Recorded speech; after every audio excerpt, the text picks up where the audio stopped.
అయితే ఒక కండిషన్ అన్న, ఏంటది? వరంగల్లో పుట్టిన నేను, వరంగల్లో మా ఫాదర్ టీచర్ పనిచేశారు, నేను చేరతానన్నా. ఓ నిన్ను మించిన క్యాండిడేట్ మాకు దొరుకుతారా, వామ్మో ఇంద్రుడు చంద్రుడు అని నా పేరే లేకుండా లిస్టు పంపారు పోయినసారి ఎంపీ ఎలక్షన్స్.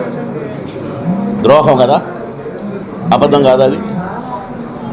చేరమని చేర్చుకొని టికెట్ ఇవ్వకపోవటం అది కరెక్టా? అయిపోయి ఈసారి కూడా ఇస్తారనుకుంటే ఈసారి కూడా ఇచ్చే పొజిషన్ లేదని. ఎన్నో సినిమాల్లో తెలుగు, తమిళ్, కన్నడ, హిందీ భాషల్లో నటించిన ఏ తెలుగువాడు ఇతర భాషల్లో నటించలేదు. అక్కడ కూడా నాకు పాటలు, డ్యాన్సులు. ఆడ పంచనబడి అయ్యా అని బిచ్చమడుకోమంటావు నన్ను. అందుకే నాకు ద్రోహం చేసింది కనుక అవన్నీ అడిగి ప్రెస్ ముందు ఏమేమి చేసిండ్రో అన్నీ అడిగి ఇందుకే రిజైన్ చేస్తున్నానని కొన్ని పేర్లు కూడా చదివి